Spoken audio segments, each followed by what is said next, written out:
In the early dawn of the Renaissance, nestled in the rugged hills of Tuscany, a boy was born whose hands would one day shape the very soul of Western art. His name was Michelangelo Buonarroti, and though he came into the world in the modest village of Caprese on March 6, 1475, his destiny would unfold on the grandest of stages, carving marble into eternity, painting ceilings that touch the heavens, and redefining what it meant to be an artist. From the start, his path was marked by duality: nobility and hardship, solitude and brilliance, divine inspiration and earthly struggle. His family, once minor bankers of Florence, had lost their fortune. His father, Ludovico, held a local government post in Caprese. Soon after Michelangelo's birth, the family returned to Florence, cradle of the Renaissance, where, as fate would have it, the young boy was raised not among scholars, but in the home of a stonecutter and his wife in the village of Settignano. There, amidst chisel and quarry dust, Michelangelo formed an intimacy with marble that would last his lifetime. "Along with my nurse's milk," he would later say, "I sucked in the knack of handling hammer and chisel." Though sent to study grammar, he was drawn instead to drawing, copying frescoes, sketching in the shadows of churches, seeking out painters rather than scholars. By the age of 13, he had convinced the Florentine master Domenico Ghirlandaio to take him in as an apprentice. The boy was different, precociously skilled, fiercely driven. Within a year, he was paid like a full artist, an honor virtually unheard of at such a young age. Not long after, Lorenzo de' Medici, the magnificent patron of Florence, summoned Ghirlandaio's best pupils to his court. Michelangelo was among them. There, in the sculptor's garden of the Medici Palace, he studied under Bertoldo di Giovanni and rubbed shoulders with poets, philosophers, and humanist scholars. He absorbed their teachings and began carving works that revealed a soul beyond his years: the Madonna of the Stairs, the Battle of the Centaurs, both emerging from marble like visions of promise. But destiny is seldom smooth. Lorenzo died in 1492. The Medici fell from power. Florence became a city gripped by Puritan reformer Savonarola. Michelangelo fled to Bologna, then Rome, carving figures for tombs, studying the human body through dissections, and wrestling with the eternal form in flesh and stone. It was in Rome that his first true masterpiece was born, the Pietà, completed in 1499 when he was just 24. A sorrowful virgin cradles the lifeless Christ in her lap. So lifelike, so serene, so transcendent, it was declared a miracle in stone. In an uncharacteristic moment of vanity, Michelangelo signed his name across Mary's sash, the only work he ever signed. Back in Florence, the Republic had overthrown Savonarola. A new age beckoned. A giant block of marble, abandoned for decades, awaited a master's touch. Michelangelo took the challenge. From it emerged David, not the boy shepherd, but a towering symbol of civic strength, the nude youth poised before battle, eyes fixed, sling in hand. It was unveiled in 1504 to gasps and reverence. The city had found its protector. Commissions flowed, the Doni Tondo showing the Holy Family with muscular grace, architectural plans, sculptures for tombs.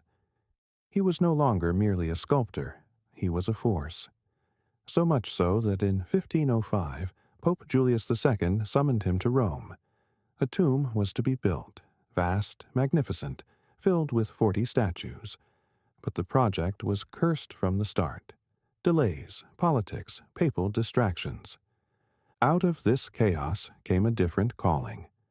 In 1508, Julius II asked Michelangelo to paint the ceiling of the Sistine Chapel. In the heart of Vatican City, tucked within the walls of the Apostolic Palace, stands a chamber that is far more than a place of prayer.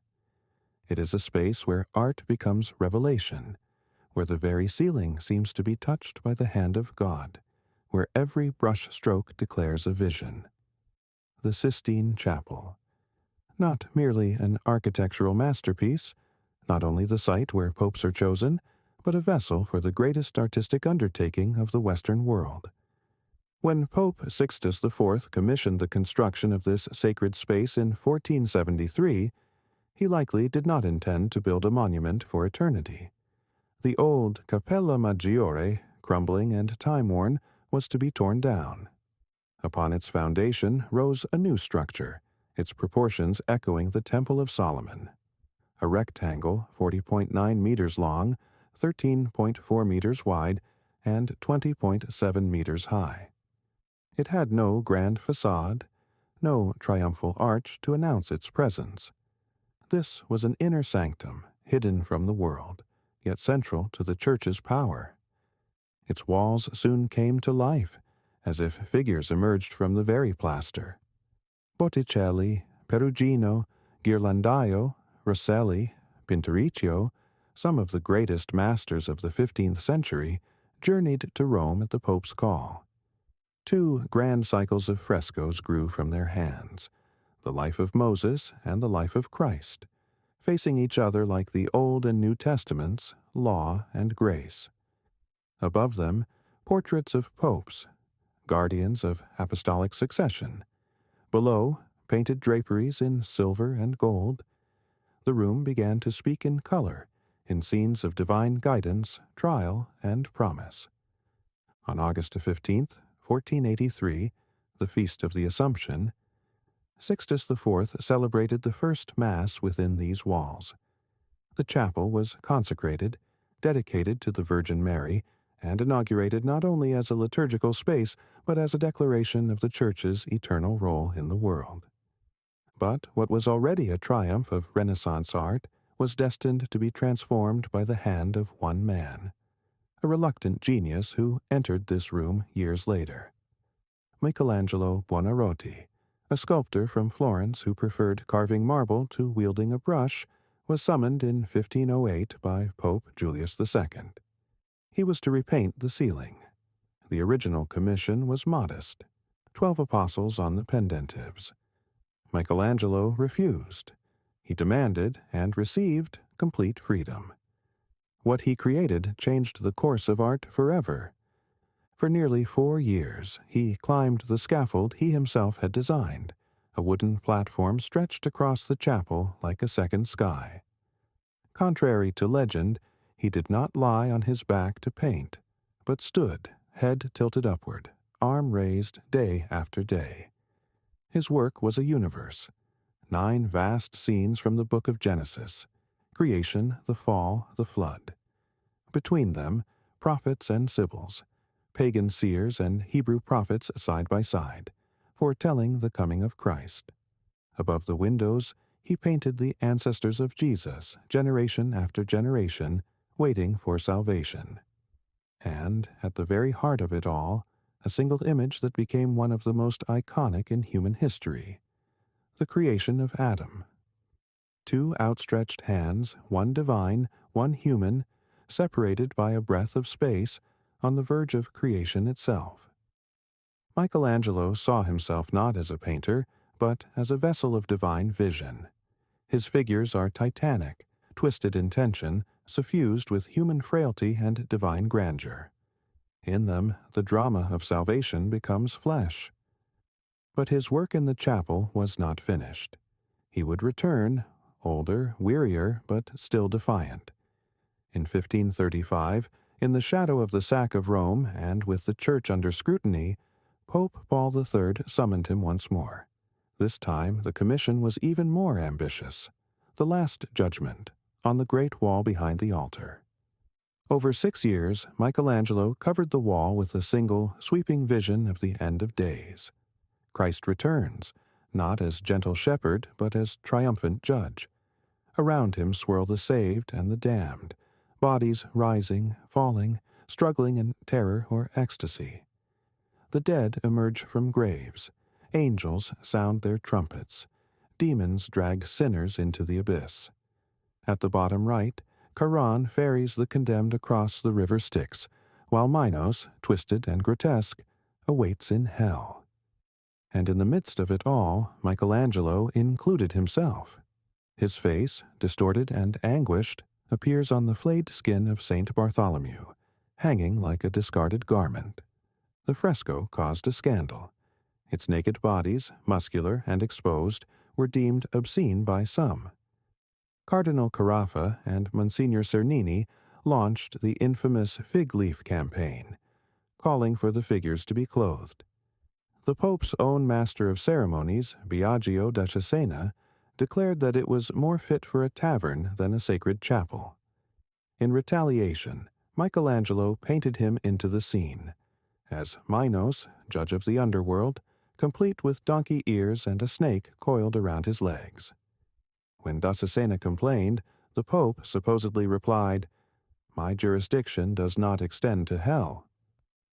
Ultimately, many of the figures were corrected by another artist, Daniele da Volterra, who earned the enduring nickname Il Braghettone, the breeches painter.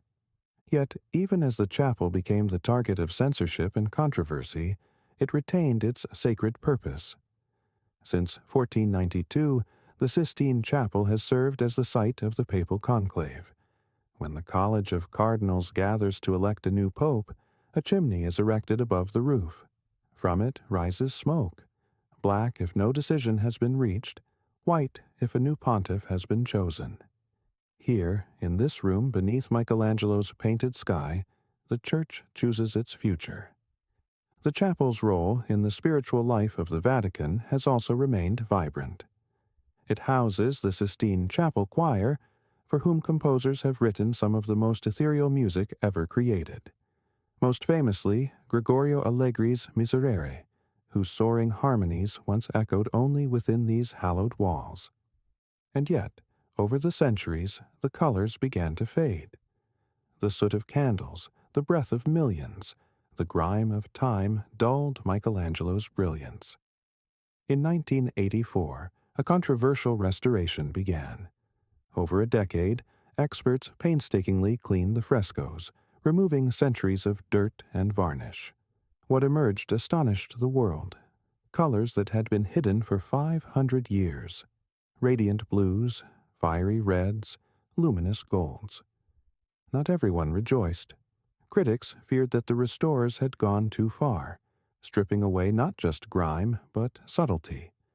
The restorers, however, insisted that Michelangelo had painted exclusively in buon fresco on wet plaster, and that they had merely revealed what was always there.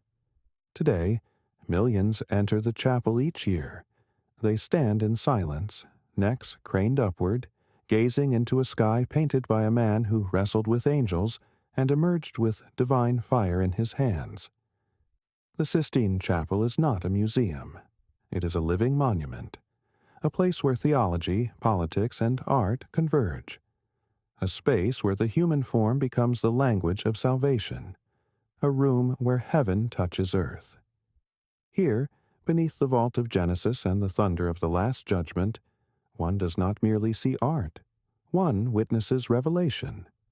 The Sistine Chapel endures, unmoved by time, untouched by fashion, as a mirror of humankind and a gateway to the divine. Still, Michelangelo was restless. He returned to Florence, worked on the Medici tombs, sculpting allegories of night and day, dusk and dawn. He drew, planned, built the vestibule of the Laurentian Library, a twisting staircase of theatrical force. In 1534, he left Florence for good. Back in Rome, a new commission awaited, one that would again consume him. On the altar wall of the Sistine Chapel, he painted the Last Judgment, a vision of the end of days. Christ, muscular and wrathful, presides over a storm of rising souls and falling bodies. Saints brandish instruments of their martyrdom. Demons drag the damned. In the flayed skin of Saint Bartholomew, Michelangelo hid his own face, weary, resigned, marked by years of struggle. It was controversial. Too many nudes, said the cardinals. Too much flesh for a sacred place. Parts were censored. Draperies painted over once proud anatomy. Yet the power remained. raw, unapologetic. Even into old age, Michelangelo did not rest. In 1546, he became chief architect of St. Peter's Basilica. He reshaped the plans, strengthened the design, and raised the Great Dome, the largest in the world, a crown for Christendom. And he wrote poems, hundreds of them, sonnets to beauty, to faith, to longing. Many were addressed to men. Tommaso de' Cavalieri, a young nobleman to whom he sent drawings, verses, fragments of his soul. Others were penned to the poetess Vittoria Colonna, a Platonic muse of his later years. His poetry, intimate and spiritual, revealed a man torn between the divine and the mortal, the sacred and the flesh. He lived simply, ate little, slept in his clothes, carried the aura of solitude. He was revered, but not always loved. Feuds with artists, with Raphael, with Bramante, colored his reputation. Still, even his rivals acknowledged his greatness. In the end, he sculpted his own death. In his final years, he worked on a Pietà, this one for his own tomb. It showed Nicodemus, with Michelangelo's own face, lowering Christ from the cross. He carved and carved away until the stone itself began to vanish. The Rondinini Pietà, unfinished, ethereal, abstract, was his last. Michelangelo died in Rome on February 18, 1564. He was 88 years old. His body was secretly carried back to Florence and laid to rest in the Basilica of Santa Croce. A grand tomb, designed by Vasari, would rise above him. Sculpted tributes to painting, sculpture, and architecture surrounding his name. In his life, he had surpassed all measure. Sculptor of gods, painter of heavens, builder of temples, poet of the soul. They called him Il Divino, the Divine One. But in truth, Michelangelo was something rarer. He was the mirror of humanity itself, flawed, striving, magnificent, reaching always with calloused hands toward the infinite.